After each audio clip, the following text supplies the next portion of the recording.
Lucas, gracias por este espacio.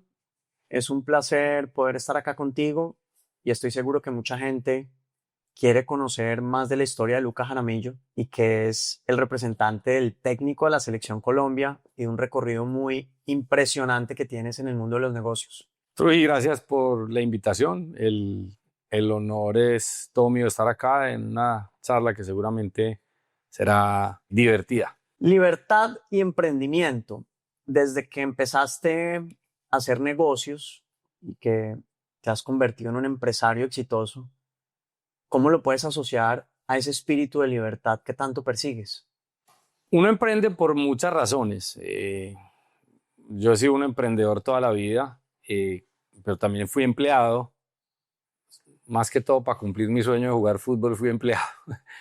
Pero digamos que yo nunca pensé que emprender era sinónimo de libertad, porque nunca emprendí por buscar esa libertad. Emprendí porque iba en mi sangre, porque fue lo que vi en mi casa, y entonces para mí fue lo natural. Nunca pensé, sí en mis inicios trabajé por un par de empresas y tal, pero yo siempre sabía que yo en algún momento era, y empecé incluso cuando ya trabajaba en las empresas, empecé con mis pequeños emprendimientos que ahorita podemos hablar. Y no necesariamente el emprendimiento te lleva a la libertad, ¿no? De hecho, al principio es todo lo contrario, ¿no? Es esclavitud, trabajas más que de 8 a 5, de 8 a 6, no hay horarios, no hay salario, el último que se paga es uno, hay que mantener la empresa a flote, así sea contra tu tiempo y contra tu plata. Entonces, sí, puedes llegar a adquirir esa gran libertad en algún momento y es lo que todos los emprendedores obviamente soñamos, pero no es fácil, no es tan fácil y por eso yo creo que precisamente tiene tanto, por eso es tan gratificante lograrlo y por eso es admirable el que lo logra y por eso se merece todo lo que tiene el que lo logra, en mi opinión. Marta Luz, tu señora madre, y sus hermanos y sus tíos han sido muy emprendedores. Ella como ex reina del departamento de Antioquia, y tengo entendido que los tíos de ella, o sea, tus tíos abuelos, fueron los fundadores del Independiente Medellín. Eso es un gran emprendimiento también desde el deporte. Sí, por el lado de mi mamá, lo has dicho, el tío de mi mamá, Martín del Corral, un berraco, presidente de bancos, presidente de Avianca, o sea, un tipo muy importante a nivel Colombia.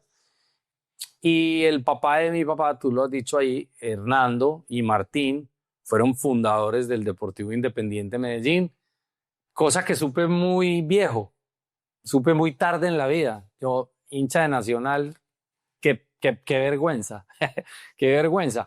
Ahora, descubrí por qué llevaba el fútbol en la sangre, porque mi papá cero fútbol, mi mamá cero fútbol, y en mi casa yo no tuve fútbol en el colegio, con los primos, con los amigos, tal, pero yo no, o sea, yo porque tenía encarnado ese fútbol adentro, seguro venía en el ADN de mis tíos, y que mis tíos son enfermos hinchas del Medellín, siempre supe, pero verdaderamente como que supe a los 20 años y como digo yo, pues es que si uno no cambia de equipo, uno cambia de todo, de sexo, de pareja, de casa, pero ya uno del que es hincha es hincha. Incluso hoy que tengo tantas ambigüedades y tantos temas, el corazón todavía me late verde, ¿me entiendes? Eso es, yo tengo un amor profundo por Santa Fe, por todo lo que significó para mí, pero es un segundo amor. El primer amor no se va y hoy tengo algo especial con Fortaleza, pero todavía me late y tengo unos conflictos enormes cuando juega el uno contra el otro. No, eso es durísimo. Pero sí, de ahí viene la vena. Obviamente por el lado de mi papá, un empresario, el berraco. Pues también la vena de emprendedor. Mi mamá, como lo decís, mi mamá, una berraca. Mi mamá no quiso ser reina, fue reina medio a la fuerza porque eso fue por decreto, la nombraron, pero era una avanzada para la época en muchos temas. Entonces, obviamente se casó muy joven, Estados Unidos, con mi papá. Entonces también, por esos motivos, tal vez mi mamá no fue más empresaria, pero mi mamá está en muchas juntas. O sea, mi mamá es una mujer supremamente activa hoy a sus 80 años, en mucho, sobre todo con fundaciones, pero eso no le quita que también tiene su emprendimiento por dentro. Horacio, tu padre, que le decían el loco, ese nivel de locura es tal vez también enfocado hacia los negocios y la aventura de emprender. Él tuvo restaurantes, hamburguesas Del oeste. del oeste muy famosas en Colombia. ¿Tú crees que también eso ha influido en esa locura de todos tus emprendimientos? Sí, sí, sin duda. Mi papá un crack en todo el sentido de la palabra. Mi papá sí que fue un avanzado para la época en la manera de vestir, de gozar, de emprender en los negocios que hizo, en el momento que los hizo. O sea, mi papá se fue para California, estudió en California. O sea, mi papá sí, ese sueño americano en UCLA creo que era, estudió economía y mi papá no era un hombre adinerado. Mi abuela tenía una panadería, mi abuela se separó de su marido y mi abuela sacó adelante su familia con la panadería Santa Clara, y era un negocio, pero porque a la abuela le tocó salir adelante porque el abuelo la dejó. Entonces mi papá también le tocó, le hacía las tareas a varios amigos, lavaba platos, parqueaba carros, esto en California. Y mi papá hizo, para mi papá hacer dinero fue fácil y era un gocetas. Sobre todo en la primera parte de la vida, mi papá fue un gocetas, un campeón, mi papá. Y entonces ahí empieza ese tema de mi papá, el primer bar importante de Colombia, la rumba, se llamaba el Poco Loco. El bouncer del Poco Loco era un tipo disfrazado de polista a la entrada del negocio.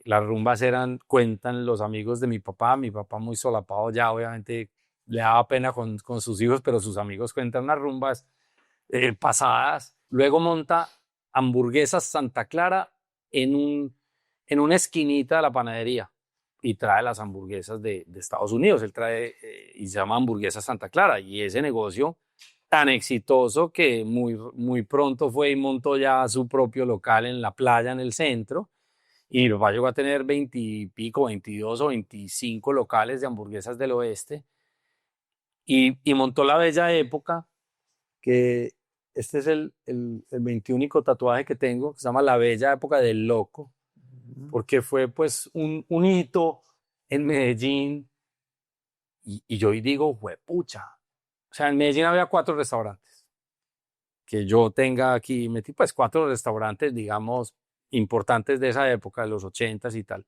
La Bella Época, La Provincia, Las Cuatro Estaciones y Hato Viejo. No, Pollos Mario, hay que incluirlo ahí, ¿no? claro, pero ese no era restaurante como si era más, o sea, ese era más lo que es del oeste, pero restaurante top, La Bella Época. Y La Bella Época era de época. O sea, el bar que había en La Bella Época, o sea, entonces hoy yo digo, donde mi papá viviera hoy, hubiera montado ese negocio hoy en Medellín, sería exitosísimo.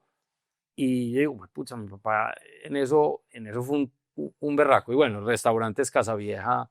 También después mi papá se asustó mucho, se asustó del país, no veía viable el país, entonces paró de crecer y empezó a ahorrar mucho. Empezó a ahorrar, a querer ahorrar, nos obligó a los hijos a irnos del país, los 90s, las bombas, todo lo que vivimos. Y a mí me obligó, por eso pues, parte de mi historia, no juego fútbol como hubiera querido, ni la carrera mía, porque me obliga a irme del país, a mi hermana igual, a mis 2 hermanas.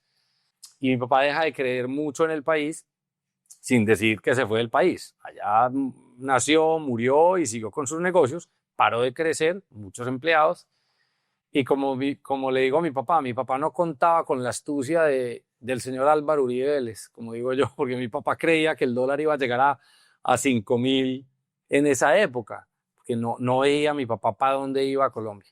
Y vino esa gran ola del 2002 hasta el 2010 y más en Colombia, que yo creo que fue una época para Colombia con dato mata relato, en donde Colombia solamente iba para arriba, bajaba la pobreza, bajaba la inflación, bajaba el desempleo, la inversión extranjera bollaba, las empresas de afuera estaban en petróleo, 1 millón de barriles, o sea, fue una época hermosa para Colombia, la seguridad, la tan, la tan criticada o tan amada seguridad democrática era lo máximo, poder viajar por el país. Nosotros tuvimos una finca, Carlos, de herencia de los abuelos de mi mamá, en Urrao, Antioquia, nada más y nada menos de donde es nuestro gran Rigo. Y nosotros duramos 20 años sin poder ir a esa finca. Y esa finca es el sinónimo de mi niñez, el sinónimo de mi felicidad, con algo tan simple, un río, una montaña, un atardecer, y si por algo me moría era por volver allá, y pudimos volver gracias a la seguridad que volvió a nuestro país. Percibo, y conociendo un poco el núcleo familiar que tienes hoy, con tu esposa, con tus hijos, los gatos, los perros, que son animal lovers, pero de alguna manera percibo que la familia, tanto lo que traes de herencia como lo que has construido en tu hogar, es la mejor empresa que has creado hasta el momento. Es que uno obviamente no hay nada como el hogar, no hay nada como la familia unida, y en un mundo en donde es muy difícil mantener la familia unida. Las estadísticas no acompañan los matrimonios. Sí, hoy yo creo que para el 70% de los matrimonios pues no duran. Cata y yo ya llevamos 25 años juntos, 19 de casados, eh, somos una pareja feliz, somos una pareja madura. Nos sirvió mucho venirnos para acá, acá nos hemos vuelto más equipo. Antes nosotros dos, que somos almas gemelas en el amor, pero no podemos estar más lejos en uno del otro en los gustos de lo que yo hago en mi vida profesional, de lo que ella hace en su vida profesional, de la música, del arte. Somos totalmente diferentes, pero acá nos hemos apoyado muchísimo. Ella en mi trabajo y en las crisis, en los momentos difíciles. Ella ya entiende el negocio en el que estoy hoy. Ella ya entiende qué es manejar jugadores de fútbol, qué es manejar la parte financiera. O sea, ella hoy entiende mucho lo que yo hago y yo hoy la apoyo mucho también. Cata es una emprendedora también, una berraca. Hoy tiene una marca espectacular que es Terramística y lleva batallando con Terramística 5 o 6 años. No ha sido fácil y esto es de persistir, persistir, persistir. Y yo la apoyo mucho, la apoyo mucho. Y por supuesto el legado mayor, los hijos, que tristemente se le van a uno, ya se nos va a ir la primera, entonces pues uno los mantiene acá, pero uno también sabe que ya es hora de que salgan y vuelen y hagan y repitan la historia y busquen lo de ellos. Descubriste tu talento en el fútbol desde el colegio, después la Liga de Antioquia que te invitan, fútbol universitario cuando estás sobre todo en los Estados Unidos estudiando, vuelves y juegas en el Tabora, en Bogotá, de ahí pasas al Cóndor, que era como segunda división, la primera B, y de ahí algo impresionante, debutas como profesional a tus 27 años en Independiente Santa Fe, y realmente ese dato es interesante analizarlo desde el punto de vista de cómo sales de una frustración, porque en algún momento botaste la toalla, porque evidentemente tuviste una adversidad precisamente porque no tenías la necesidad, el hambre que normalmente el futbolista latinoamericano siente para convertirse en futbolista. Entonces la pregunta es, ¿qué te motivó, Lucas? ¿Cuál fue esa fuerza interna que te generó el hambre desde otro punto de vista para no solamente haber botado la toalla y volver, después de que trabajaste en la bolsa y vuelves a jugar fútbol, y a tus 27 años logras debutar, siendo el segundo jugador más adulto en debutar? Porque hay un jugador que es Sharif Alberto Merlano, que debutó de 28 años en el Chico Fútbol Club. ¿Qué fue esa fuerza ¿sí? que te debutó A los 27. No sabía yo que ya me han... O sea, estoy feliz, me quitaron el antirécord a los 28, ¿sí? A los 28.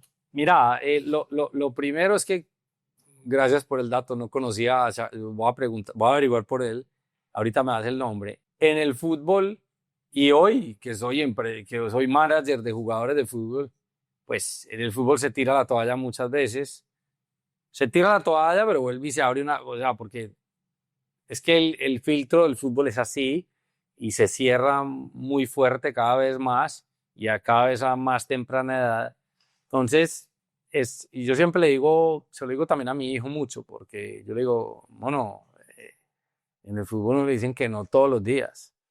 Es muy difícil el fútbol, gustarle a todos los técnicos, tener el día correcto, o sea, e incluso ya uno con contrato, se le está acabando el contrato y hay jugadores que no les ofrecen más. El fútbol es muy, muy, muy complejo. Entonces, claro, yo puedo decir que yo boté la toalla en el momento que tomé la decisión de irme para Estados Unidos. Eso era como, ya, I'm done. Yo no hay chance que yo me vaya y juegue en una universidad y pueda volver y jugar fútbol profesional. Ya voy a estar muy viejo, pensaba yo. Ya voy a estar muy viejo a los 22, pensaba yo. Algo adentro de mí mantuvo esa llama viva y pues aprendí muchas cosas. Paradójicamente en Estados Unidos aprendí muchas cosas que no tenía yo. Aprendí a marcar, aprendí a ser más físico. Este es un fútbol que hoy es supremamente físico y en esa época era más físico todavía porque no había mucho talento.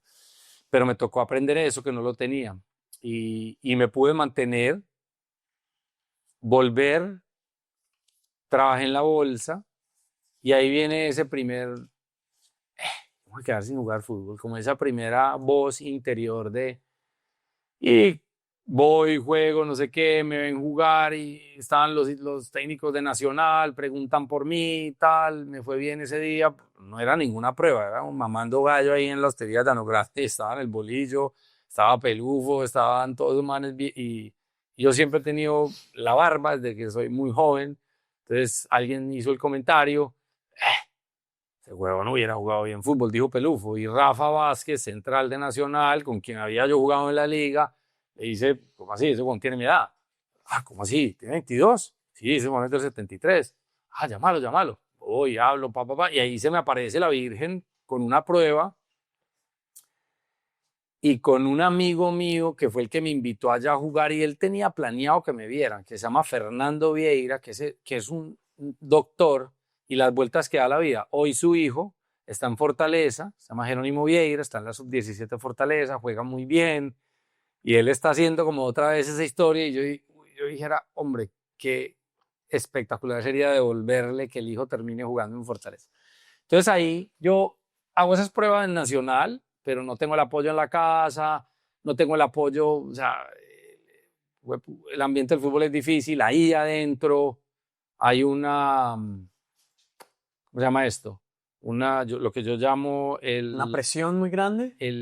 es como un racismo inverso, sí, tiene otro nombre que no sé. Discriminación inversa. Discriminación inversa, así la llamo yo, además, es una discriminación inversa, porque pues normalmente, que es que lo tiene todo, pucha, lo tiene todo, pero la vida es imposible en el fútbol para el que lo tiene todo, para el que llega en carro, para el que es muy difícil. Yo digo, no sé para quién es más difícil, allá saldrán a decir, este man, usted no sabe lo que es llegar con hambre, usted no sabe lo que es llegar, no, yo sí sé lo que es todo eso, yo lo sé porque yo lo vivo en el día a día con mis jugadores y lo viví con mis amigos al lado. Pero yo hoy conozco demasiados casos de gente que quiere jugar fútbol y por ser de un estrato, de un estrato social o tener algunas ventajas, se les dificulta más.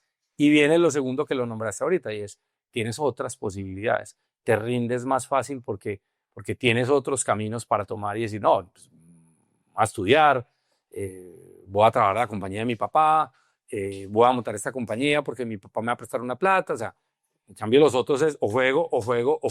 Entonces, es más fácil que uno se rinda. Yo, de hecho, me rendí, por así decirlo, yo me rendí cuando yo tenía 22 años, después de estar casi un año en Nacional, de ver que no debutaba, de ver que no me hacían contrato. Y hoy digo, qué tonto, yo estaba haciendo una fila natural y lo que tenía que hacer era aguantar. Aguantar, aguantar, aguantar. Sí, había discriminación, sí, se aprovechaban de uno, pero había que aguantar. Y no aguanté y me fui para Bogotá y en Bogotá pues empiezo a trabajar en una empresa, en una constructora y en esa constructora uno de los socios es enfermo por el fútbol y en algún momento, como a los 2, 3 años, a mí me aparecen todo esto que el Tabora, todo lo que estás mencionando, la gran oportunidad, y me vuelve a sonar esa campana del yo frustrado. Lucas, jugátela. Y le dije a mi papá, le dije a mi hermana, y me la jugué, dejé el trabajo, y ese socio, con otro amigo, me dieron 32 millones de pesos, me compraron la mitad de mi pase. Que en el fondo lo hicieron de favor, ¿me entendés? O sea, mire hermano, vaya, cumpla el sueño y no tomo dueño de la mitad de su pase. Yo hacía cuentas de cuánto me costaba, yo me ganaba, yo no me acuerdo cuánto me ganaba en esa época, creo que como 5 o 6 millones de pesos en futbolred.com ya en esa época.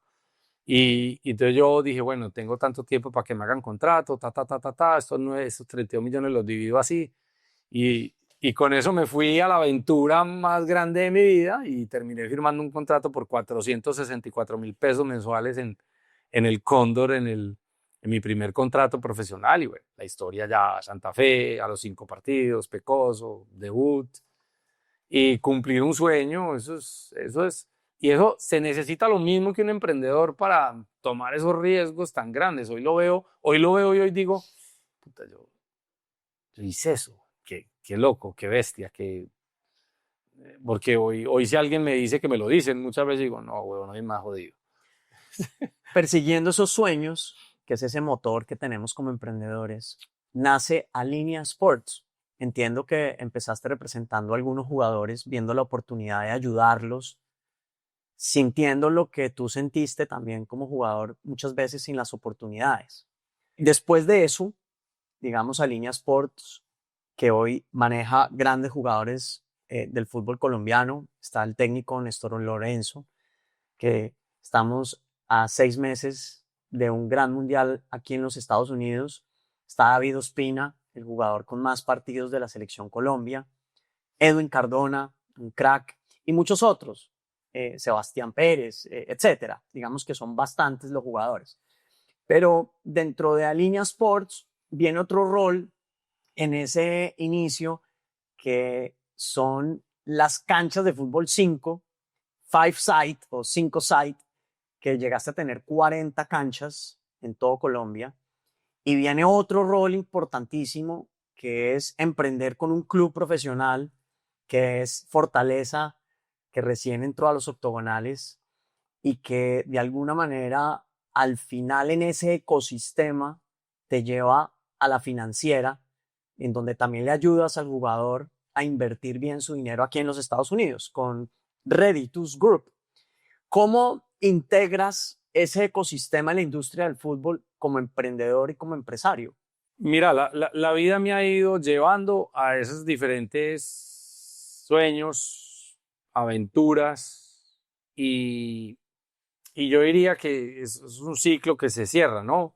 Y por supuesto hay un hilo conductor que es la pelota, que es el balón, que es fútbol, porque lo dijiste, 5-side, ese mismo amigo con el que, el que me giró el cheque de 32, Mauro, con él, cuando yo recién llegado a Bogotá, yo le conté la idea que traje de Boston, que era indoor soccer, no existía fútbol 5 en Colombia. Y yo le conté a mi papá, el primero que le conté fue a mi papá, y mi papá, este weón siempre pensando en la pelota, ¿qué? No hay qué. Yo le decía, papi, mira, montamos un restaurante, montamos una cancha y montamos un gimnasio. Y ese era el sueño, eso no existía, no había eso en Colombia, porque en invierno en Boston había que jugar indoor soccer. Y, y después, voy a decir, 5 años, montaron una cancha de fútbol 5 en la paralela de la 103 de Bogotá. Y Mauricio, mi socio, la ve, yo ya le había contado a él no tenía plata en ese momento, él sí le paró bolas al negocio, Y él me llamó un día y me dijo, tengo el local para esto. En la 122/19. Fueron las primeras canchas, que eran 4 canchas. Entonces, digamos que yo no tenía el dinero, él puso el 100% del dinero y yo era como socio del 10% por goodwill, por manejar, por ayudar, por la idea, por todo. Y así arrancó el venture de Fútbol 5, que se convirtió después en 45 canchas y bueno, crecimos, fuimos muy importantes, somos todavía existen. Eh, Obviamente, pues digamos que ese era un negocio más pensando en mi pasión, pero pensando en el bolsillo, en generar caja. Y gracias a ese negocio y gracias a la caja de ese negocio, yo pude empezar a representar jugadores de fútbol, porque es que ese es un, ese es un emprendimiento jodido, porque eh, te demoras por lo menos 1 año o 2 años para generar dinero, porque mientras representan, mientras firmas, mientras crecen, mientras esto, mientras lo uno, mientras lo otro, o sea, salvo que tengas una suerte muy grande, hagas una intermediación muy rápida de algún jugador, una transferencia, lo normal es que te va a demorar mientras te vas a conocer en ese negocio muchos años. Entonces yo, gracias a la caja que me producía Fútbol 5, yo no tenía el afán, y gracias a no tener el afán, yo me pude dar el lujo de tener a David, a Edwin, a Sebas, y tenerlos de verdad en una representación genuina de decir lo mejor para ustedes. No el primer negocio que nos encontremos, no esto, a Luis Llanes, a Aldo Leao, a Jairo Suárez, que eran como yo los llamo los hijos del fútbol, hoy casi todos trabajan conmigo en todo este ecosistema. Y después, bueno, después viene la parte financiera, que es, obviamente yo estudié economía y finanzas, me doy cuenta que lo difícil que es invertir, lo difícil que es ahorrar, y empiezo a ver esa oportunidad y esa misión con los jugadores, para con los jugadores. Una de las razones por las que me vengo a vivir acá es porque acá encuentro el lugar en donde siento que es la moneda más fuerte, que es en donde se debe, la niña de mis ojos, donde yo siento que es una moneda fuerte, que, que obviamente no está exenta de riesgos hay en todo lado, pero que hay más libertad para hacer negocios, facilidad para hacer negocios, mm, estabilidad jurídica, bueno, miles de temas. Eso es Reditus Group. Y dentro de Reditus Group hay un negocio de banca de inversión natural y es otras aventuras. Es donde aparece la oportunidad de Fortaleza y de atraer inversión extranjera, local, y se monta un vehículo, y ese vehículo hoy pues es lo que es Fortaleza, en donde está Rigo, en donde está Carlos Vives, en donde está un montón de amigos míos, y en donde pues hoy estamos en primera división, cerrándose ese círculo y cumpliendo sueños. Hay un claro propósito como líder. Tú tienes un liderazgo nato. Me imagino que en la cancha también lo demostrabas. Pero dentro de ese ecosistema, a pesar de que tienes un grupo de amigos y socios que han confiado en ti, quien lleva la batuta, quien lleva ese liderazgo, has sido tú. ¿Consideras que el propósito de ese bienestar colectivo ha sido la clave de pensar no solamente en tu beneficio, sino realmente de corazón en que al jugador le vaya bien y sobre todo en algo tan difícil en el fútbol y en la vida que es administrar egos? ¿Cómo haces para administrarle los egos a los jugadores y al resto de las personas que están en el fútbol? De lo que decís, sí, un líder, por ejemplo, un líder. No, nunca me he considerado ni un jefe mandón ni nada, pues yo creo que en eso cualquiera que trabaja conmigo o alrededor mío lo puede decir. Em, yo siempre he pensado, yo siempre he tenido esa característica que a veces es casi que un defecto, que pienso demasiado en las otras personas siempre pienso mucho en el bienestar de todo el mundo antes que el mío, pero bueno, gracias a eso yo creo que va fluyendo la vida y van apareciendo tantas oportunidades. En el tema del fútbol, pues yo no estoy en el día a día de los jugadores. Es más, yo cada vez estoy menos en el día a día de los jugadores, porque la empresa crece. Hoy Alinea Sports es una empresa ya con bastantes personas que trabajan en el día a día, y en Fortaleza tampoco es solo en el día a día. Por supuesto, esto es de administrar egos. Hoy nomás tuvimos una reunión importante de manejo de egos. Desafortunadamente ese es el mal de los seres humanos, o sea, ese es el pecado nuestro. El pecado nuestro es que tenemos un ego, unos inmanejables, otros menos tal, y hay que tener un balance, porque uno tiene que tener ego, y el ego es importante para tener ese will de triunfar, de sobresalir, por supuesto de sentirse reconocido en algún momento, pero eso es un termómetro que uno tiene que saber medir, y hasta dónde sí y hasta dónde no. Y ese es un problema hoy, por ejemplo, en nuestro país. El ego de los políticos, el ego de los que están lanzando a la presidencia. Hombre, no marcas, no marca, no hagas daño, ¿sí? O sea, ya, no, yo no sé si es que sus asesores les dicen, no crean eso, ¿no? Una cosa es que usted le lleven 3 puntos o 4 puntos o 5 puntos y usted diga, hombre, no creo en Inbamer, no creo en Atlas, no creo porque esos 5 puntos, pero hombre, entre que si marcas 1 o 2 o 3, ya no pasó nada con vos y estamos en un riesgo enorme de perder el país. Vení, hombre, por favor, o sea, creo que estamos muy, o por lo menos yo siento que yo, y creo tener la razón, creo que vos estás conmigo de ese lado, hoy el riesgo es perder el país a cambio de los egos de unos tipos que ya se han lanzado demasiadas veces y que no marcan y no marcan y no marcan, ya no van a marcar, y que hoy tienen que dar un paso de su ego y decir, hermano, es que si no van a quedar en la historia de Colombia tristemente como unos traicioneros. Es importante en esa dualidad que tenemos como seres humanos, esos odiadores.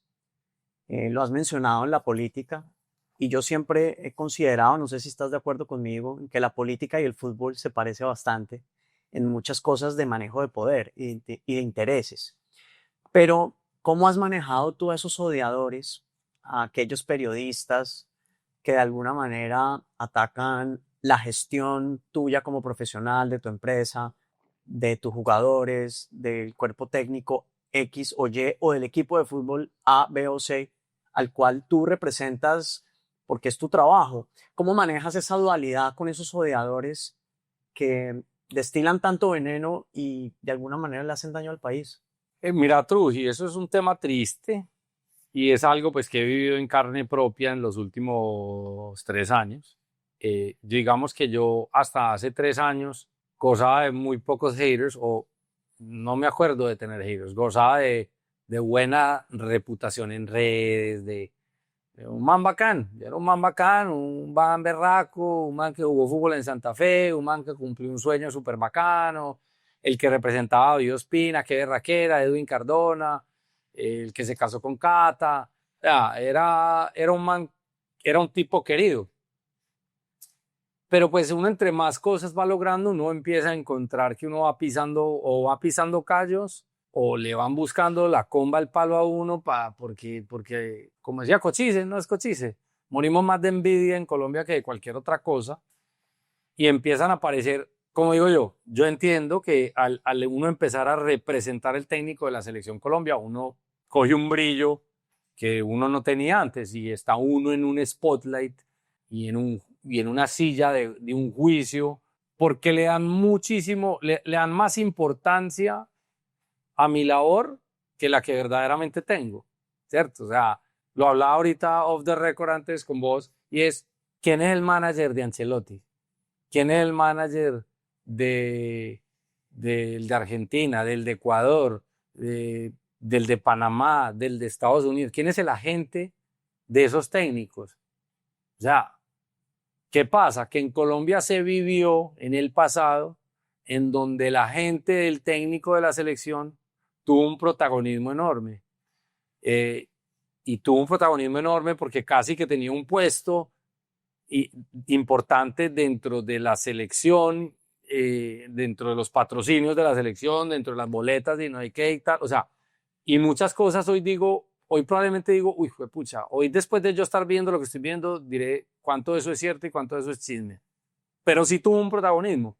Entonces, hoy esos haters aparecen, sobre todo uno en particular, con unas mentiras que solo se las cree él, sin prueba, sin una sola prueba, porque como siempre he dicho, sáquela, por favor, sáquela, de que yo tengo injerencia en los nombramientos de las convocatorias de la selección. Lejos, como lo dije ya en una entrevista, yo me encargo de los contratos, de los otros sí, de los premios, si los pagaron o no los pagaron, de si vamos a renovar, si no vamos a renovar. Tengo conversaciones de fútbol con Néstor, obvio que tengo conversaciones de fútbol con Néstor, pero porque somos amigos de fútbol. Sí, hey, ¿qué tal jugó tal? Ve, ¿cómo te pareció esto? ¿No? Tal, ¿viste este partido? Sí, lo viste. Pero nunca en la vida he discutido con Néstor si va a llamar o si no va a llamar, si este o no este. Entiendo que la gente pueda poner en tela de juicio que porque yo manejo jugadores, entre esos a David, por ejemplo, pues que la gente pueda decir, ah, es que es porque es de Lucas. Yo eso lo entiendo.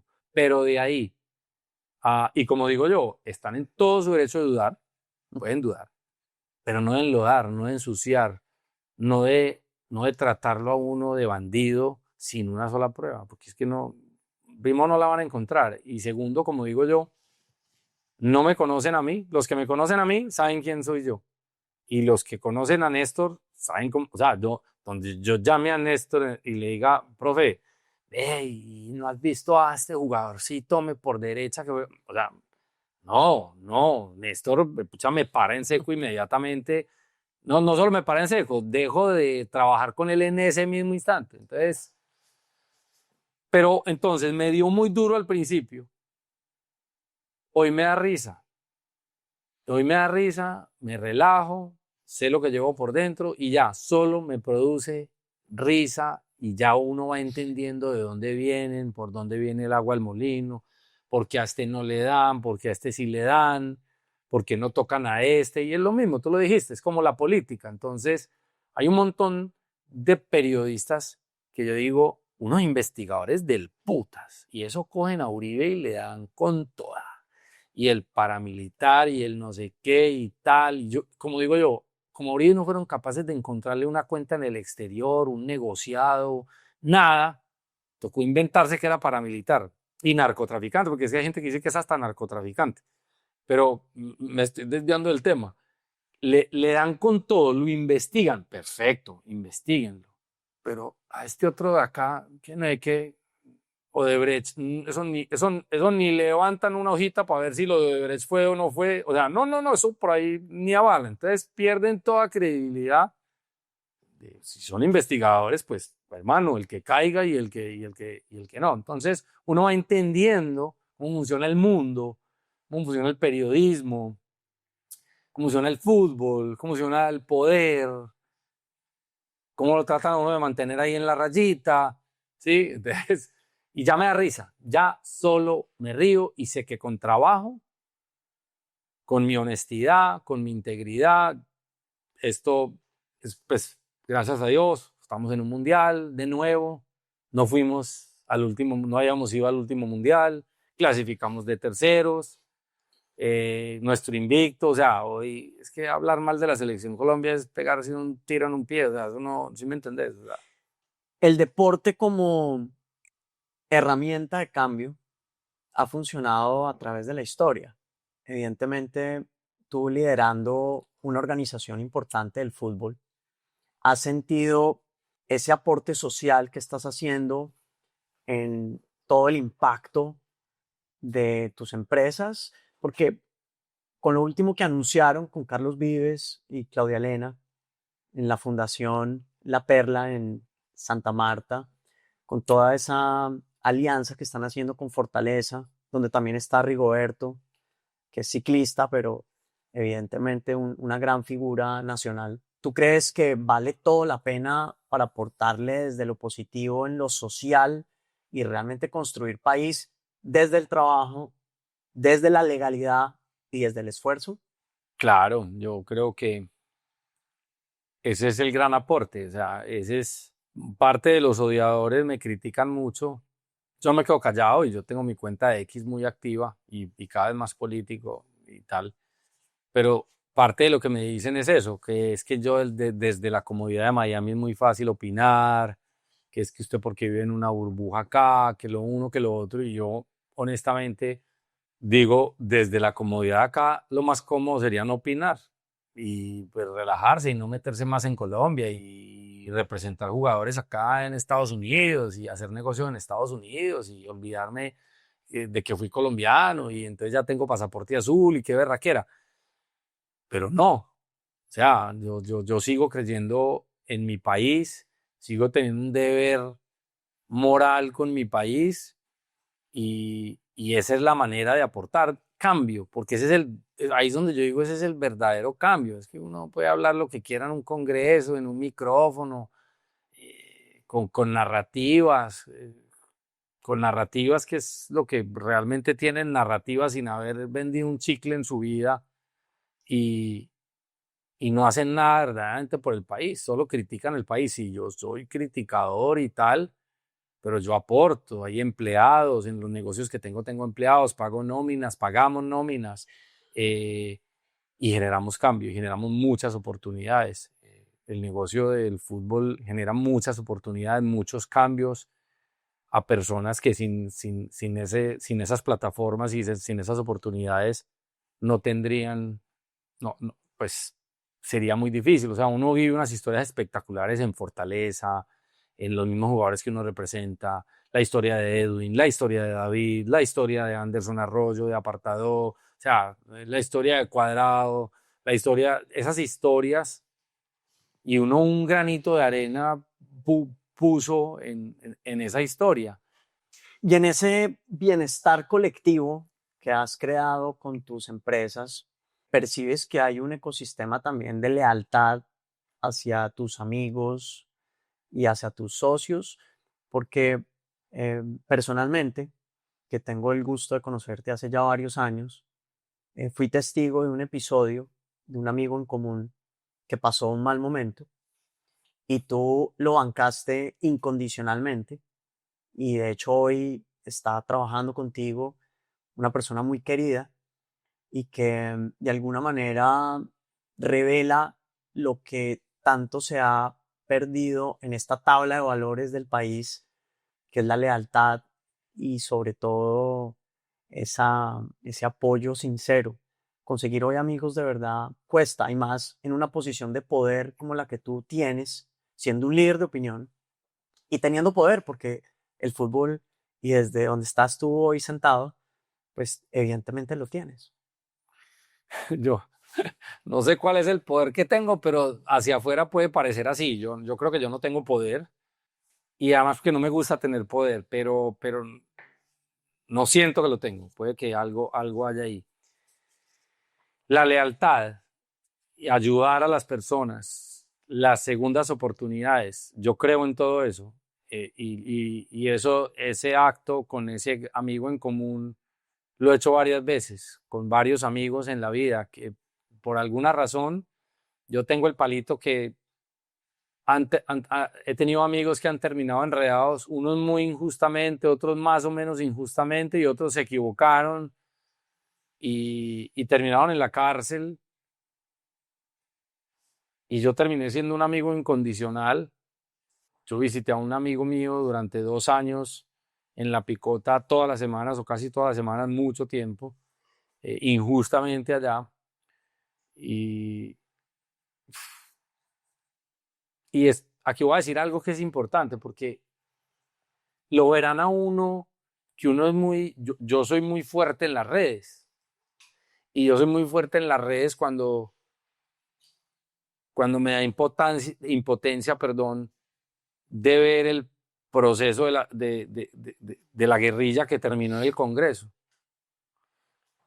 Porque no es que yo no crea en esa segunda oportunidad, yo me podría tragar ese sapo, pero yo verdaderamente me trago esos sapos en donde veo arrepentimiento, en donde veo, en el caso de ellos, si hubiera reparación.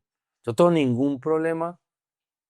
Es más, yo creo en eso, yo creo en esas segundas oportunidades. Lo que no creo es en la impunidad y no creo en que ahora dictan cátedra de moral. Yo no creo en cómo voy a creer en eso, ¿cierto?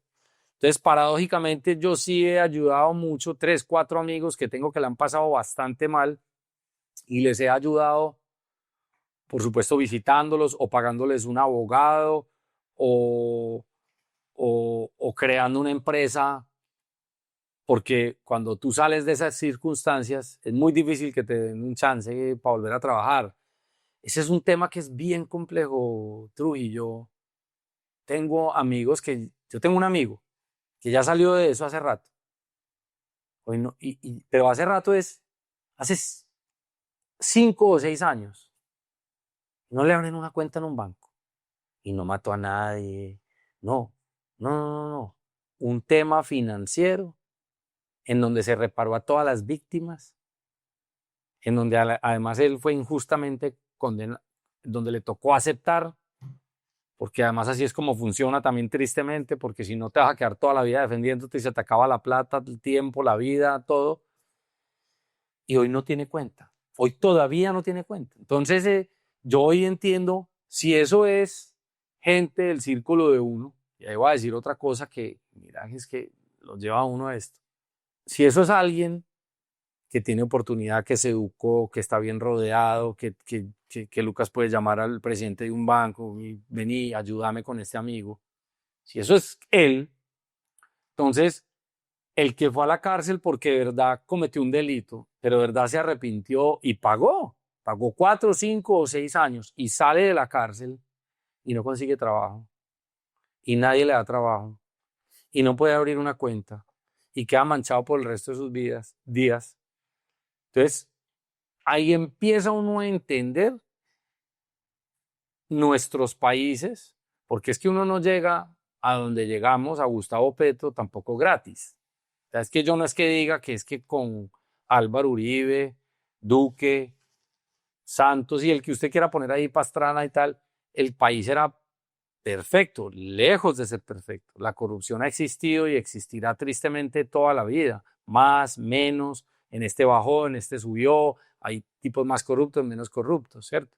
Pero, y eso es lo que la gente ha visto y por eso la gente se mamó y se montó la izquierda con una retórica hermosa, porque nada más bonito que el discurso del día que se montó el Gustavo Petro en la presidencia. No, pucha, hasta yo lagrimé, mi señora decía, no, que esto tan bonito, porque como discurso es hermoso, todos queremos la mejor educación. Quién no quiere salvar un perro? Todo el mundo quiere salvar. ¿Quién no quiere la educación gratis? ¿Quién no quiere la mejor educación gratis? ¿Quién no quiere que no haya deudas de estudiantes? Todos. Pero ¿cómo se hace eso?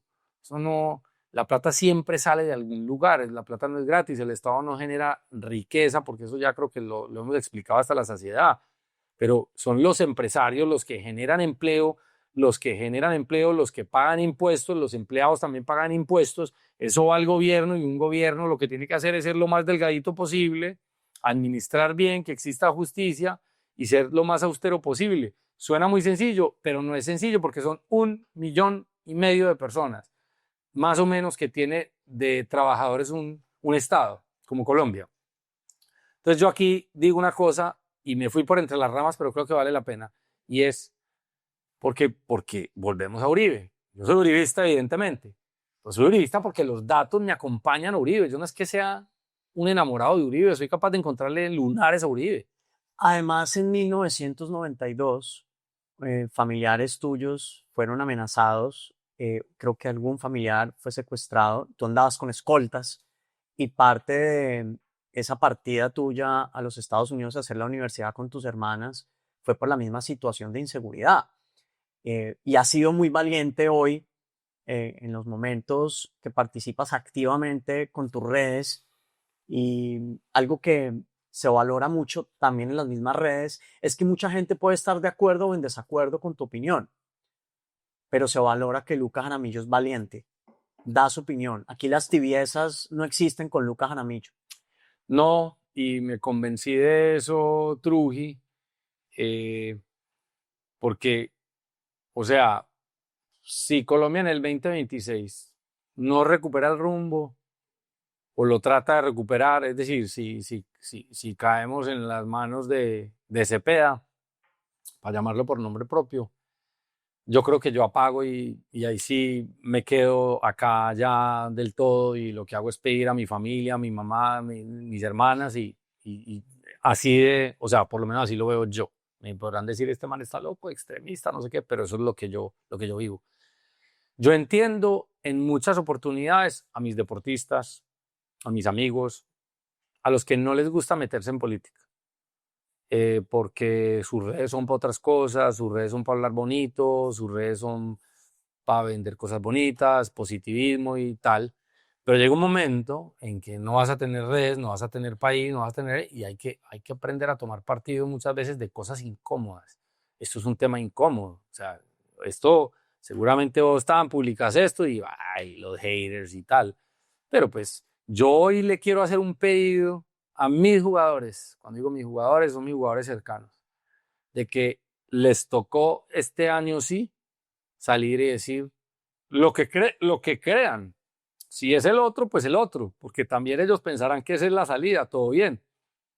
Lo que pasa es que, te voy a decir algo, esto se volvió medio político, pero hay algo que a mí me impresiona tanto, y es, yo no entiendo por qué los artistas, los actores, los Robinson Díaz, los Andrés Parras, los Julián Román, los Margarita Rosa de Francisco, o sea, que leen mucho, que son intelectuales, porque son, o sea, porque son tan izquierdosos, porque yo entiendo que es un mundo difícil de la actuación, pero también lo es el fútbol.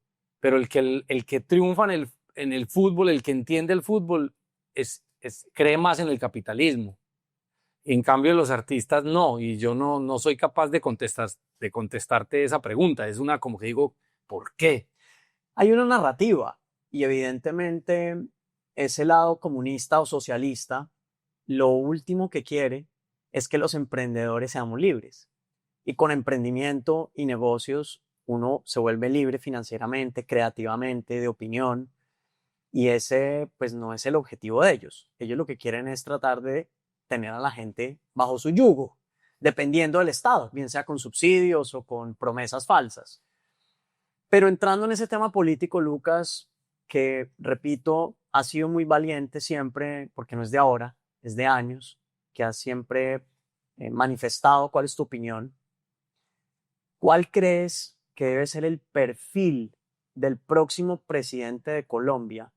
¿Qué iniciativas debería tener para impulsar el emprendimiento y los negocios en la coyuntura actual?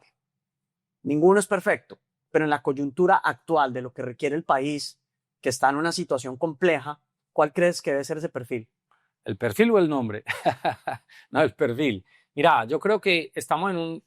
Es que me preocupa mucho eso porque me acuerdo cuando Iván Duque quedó presidente y obviamente hay una pandemia de por medio, pero me acuerdo que no lo dejaron gobernar. Esa primera línea, ese Gustavo Petro incendiando Bolívar, no dejaron gobernar a esa persona. Entonces ese perfil de esa persona que llegue, tiene que ser una persona brava, una persona tesa, tiene que ser una persona que no le dé miedo, que conozca la ley y que no le dé miedo sobre todo, porque es que eso, y que no haga concesiones. Mira, yo tengo mucho estas discusiones con mi hermana es muy de centro. Y yo entiendo, yo quisiera que mi país fuera totalmente educado, bibliotecas por todo lado, pero hay unas coyunturas y hay unos momentos, hay momentos para y momentos para otras cosas. Hoy el momento es otro, hoy el momento es que si se monta un tibio, uno de centro, eso va a ser imposible que lo dejen gobernar. Entonces el perfil para mí es ese que te acabo de describir, un valiente, un guerrero, un metelón, un tipo que sepa de negocios o que si no sabe de negocios se sepa rodear muy bien. O sea, yo sería feliz viendo, por ejemplo, de ministro de Desarrollo a Peñalosa. Yo sería feliz de ministro de Educación a Sergio Fajardo. Yo sería feliz porque son unos tipos valiosos, ¿me entiendes? O sea, yo no, ¿cómo vas a desconocer unos tipos que son que son valiosos, que son berracos, que han hecho una carrera. Lo de Peñalosa, hermano, yo me moriría porque Peñalosa fuera el presidente de Colombia. Pues no marcas, es que esto tiene dos componentes muy importantes. Los votos son como los goles, ¿no?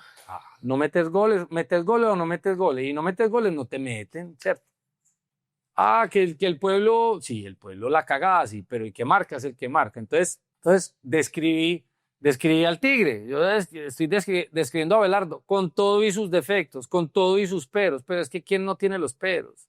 Es que yo no conozco el primero que no. Fajardo los tiene, Peñalosa, y algunos son verdad, algunos son mentiras, pero todos tienen. Vicky, escoja, yo me quedo con los peros pues de cualquiera menos los de Cepeda. Es que los peros de Cepeda están en el computador de Reyes, los peros de Cepeda están en las cárceles, los peros de Cepeda son unos peros muy complejos. Dentro de ese impacto positivo y social, esa sabiduría, ¿no? Esa profundidad con la que tú has entablado tu vida con acciones, más que de palabras. Evidentemente, hay 3.000 familias que se impactan hoy desde Fortaleza. Solo la academia y las fuerzas básicas te suman 2.500 o 2.600 personas, más casi 300 colaboradores. Y hoy que Fortaleza tiene colegio, que hay casi 200 niños inscritos, el 90% pertenecen a la academia. Hay fútbol femenino, donde es bastante inclusivo y la igualdad de género y esa promoción. ¿Cómo crees que se construye país? Aparte de esa base importante, ¿cómo crees que nosotros para el próximo año 2026, como empresario, como emprendedor, cómo nos puedes ayudar a entender ese aporte real desde la acción para cambiar a Colombia? Es que vos lo has dicho, es que tú lo has dicho, o sea, y así como utilizo X también es dañino por eso, porque cualquiera opina, para allá o para acá. Y bacano opinar, pero bacano actuar. Entonces, actuar con todo lo que acabaste de decir.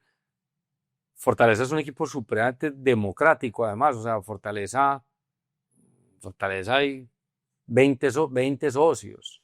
Entonces, Fortaleza, yo, yo puedo ser yo puedo ser una persona muy visible en el club.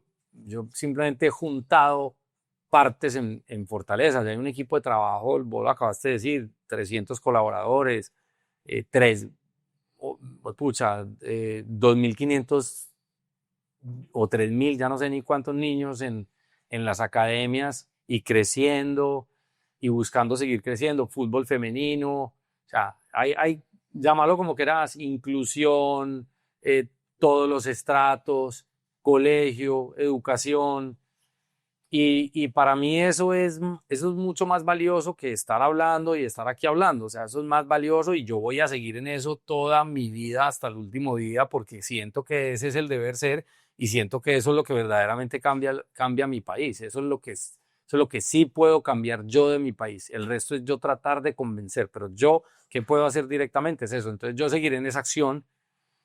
Y yo invito, y siempre lo hago, yo invito a la gente a que siga creyendo y siga haciendo. Yo soy crítico, pero yo sigo haciendo, yo sigo invirtiendo, yo sigo invitando a gente a invertir en un hotel en Medellín, yo sigo invitando a gente a montar,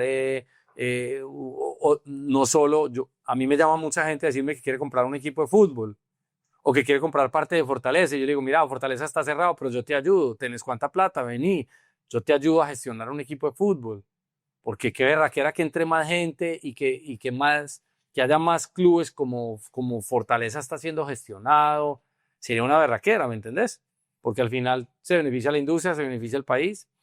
Desde ese deseo profundo de servir, de ayudar, de construir, ¿cómo consideras tu método?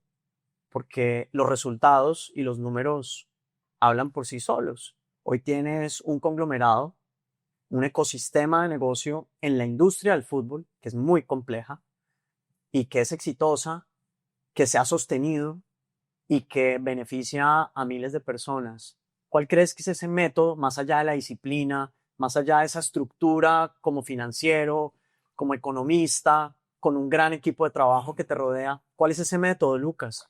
A ver, no, y no, yo, pues, no, yo creo que no hay una fórmula mágica o un método mágico.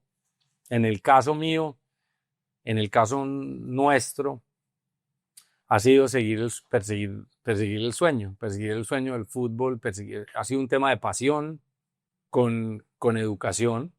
Es decir, yo me eduqué también para esto, gracias a mi papá que me insistió, me eduqué, me sirvió y me he sabido rodear de buenos seres humanos. Eso para mí es vital. Si algo le pude criticar a mi papá en la vida fue que tuvo malos administradores en sus negocios. O sea, no se rodeó bien.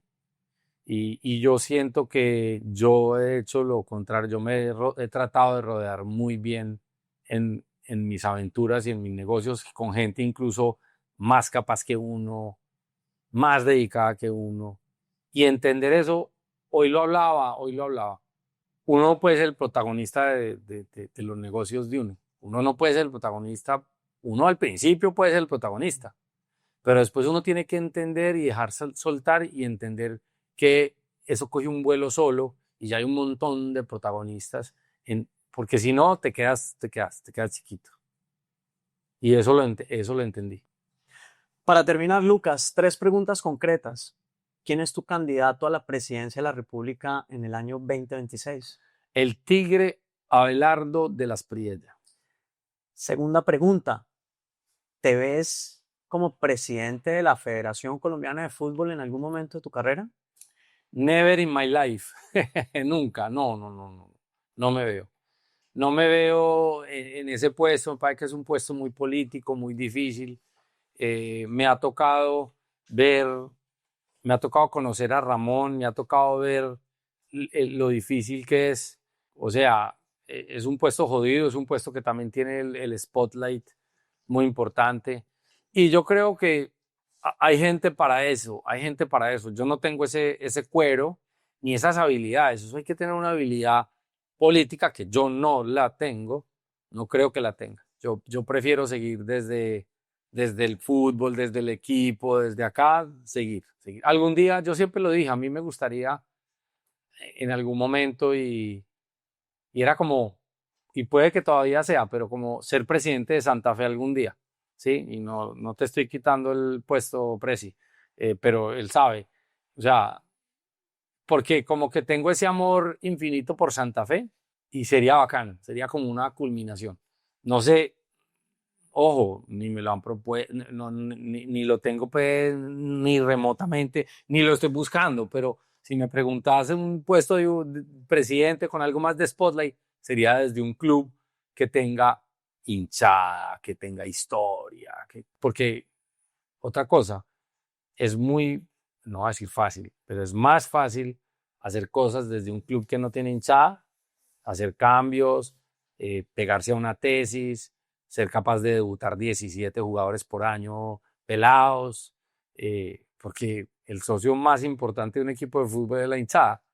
O sea, ese manda por encima de uno y de esas mieles ya han probado. Atlético Nacional ya trató de ir en contra de su hinchada una vez, América, y eso no funciona, eso no funciona. Usted tiene que ir de la mano con esos socios. Mucha gente que te está viendo quizás querrá saber cómo ves a la selección Colombia ahora para este mundial en Estados Unidos. ¿Le tienes fe y te animas a decir hasta dónde podemos llegar desde tu opinión personal, desde el tema deportivo, como selección, como el equipo de todos, finalmente, hasta dónde crees que podemos llegar en este mundial de 48 equipos? Mira, el fútbol es de momentos y los equipos son de momentos. Entonces, es muy importante ese momento en el que vamos a llegar. Si el mundial fuera ya, estamos en un muy buen momento. Entonces, hay que lograr que el equipo llegue en ese momento, que James, nosotros tenemos jugadores muy importantes para la selección, que va a ser vital cómo estén en mayo, junio, para ese mundial. James es el ejemplo más importante de todos, el jugador más importante de la selección en términos incidencias en el marcador. Entonces va a ser muy importante. Yo tengo toda la fe del mundo. Yo creo que tenemos un equipo muy competitivo. Yo creo que hay un grupo muy unido, es una familia bacana, es un grupo sano. Y eso es muy importante, lo que te hablaba off the record de la química de los equipos. Hay una muy buena química dentro de esta selección. Entonces, por supuesto, es fútbol. Entonces, en el papel Uzbekistán, en el papel vamos a jugar, pero hay que ganar los partidos, hay que pasar esa primera ronda y después de pasar esa primera ronda, Colombia está para lo que sea, ¿me entiendes? Pero es muy importante ese paso a paso. Creo que podemos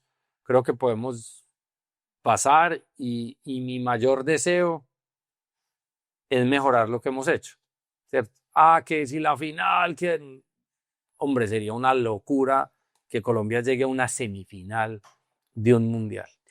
Tanta gente emprendedora que quiere ser representante de jugadores, que sueñan con ser dueños de un club de fútbol, que sueñan con tener una empresa que le pueda prestar servicios y ofrecer productos a los jugadores. ¿Qué le puedes decir a todos esos emprendedores que están pensando en renunciar a su empresa, a su trabajo, o en renunciar a otras cosas que los papás le han dicho para seguir su sueño y jugársela toda por el fútbol? Esa es una pregunta que me llega muy a menudo y que me busca mucha gente, muchos papás para que me siente con sus hijos. La semana pasada estuve con un chico de Medellín que quiere dejar todo por meterse en el fútbol. Me escriben abogados, me escriben por el DM del Instagram. Mira, vuelvo y digo, desafortunadamente uno no tiene, pues desafortunadamente esa empresa tan enorme para decirle a todo el mundo, venga hermano, que aquí le doy trabajo y tal. A los pelados yo les digo mucho, invéntese un negocio en este ecosistema y lo hacemos juntos. Venga, vamos para adelante. ¿Qué quiere hacer? ¿Quiere representar? Listo, busque, vaya a scouting de jugadores y usted los trae a la mesa, aquí lo analizamos y si usted ya le trajo el primer activo a la empresa, vamos de socios en ese jugador y yo le pongo la empresa y todo lo que la empresa tiene a su servicio, no a todo el mundo, por supuesto, previo un filtro y tal. Pero yo los invito a soñar, los invito a prepararse y los invito a lo que siempre le digo, sobre todo, hay los que vienen y que quieren ser jugadores de fútbol y me dicen, es que si vos lo lograste a los 27, yo por qué no a los 22. Hay que ser sensato de qué tiene uno, cuál es el talento de uno, para qué uno es bueno verdaderamente y no simplemente es que me muero por eso. No, pues uno también tiene que, yo me moría por jugar fútbol, pero alguito de talento había para poder llegar a donde se llegó, si no, no, sí, o sea, puede que logres debutar con mucho empeño o sostenerte es muy difícil. Lo mismo en todo en este recorrido. También los sueños hay que perseguirlos, hay que soñar, pero también hay que sostenerse económicamente, o sea, ya sea de un salario y ver si paralelamente empiezo acá. A mí esa gente que toma ese salto al vacío 100% la admiro profundamente, pero creo que hay irresponsabilidad ahí. Y no es una industria fácil de entrar tampoco. Siendo Colombia el tercer país de América Latina que más jugadores exporta, ¿crees que todavía hay muchísimo por hacer, por mejorar al jugador Uf. desde su mentalidad, desde su nutrición, desde sus idiomas, que aprendan inglés, desde su comportamiento? ¿Cuál crees que debe ser ese camino para que todos estos que te quieren seguir tu ejemplo y por qué no convertirse en grandes representantes de jugadores y tener su club propio? Ahora que se viene la primera C, al parecer, ¿crees que les puedas compartir algo de ese camino? Y en eso sí que soy abierto, o sea, porque vuelvo y digo, yo, entre más equipos hagan lo que hemos logrado hacer hasta hoy, en que más empresas, en que más representantes, en que más jugadores, es mejor para el país, es mejor para la industria y seguramente nos van a pagar mejor los jugadores, entonces los que yo tenga también van a ser mejor vendidos. Entonces, en eso yo soy un código abierto, ¿sí? O sea, como Elon Musk, el código está abierto, hermano, venga, utilícelo. Hemos avanzado mucho en eso, en la parte mental, o sea, lo que era la generación del pibe, lo que fue la generación de Juan Pablo, Mario, Iván, lo que es la generación de David y compañía, y así, o sea, hemos venido que ya los jugadores hoy hay Hoy en eso ha habido unos avances enormes, pero estamos en pañales todavía. Estamos en pañales y lo hemos vivido todavía con nuestro Super 9 que tenemos, que tiene 21 años y que todavía falta mucho en educación, en preparación.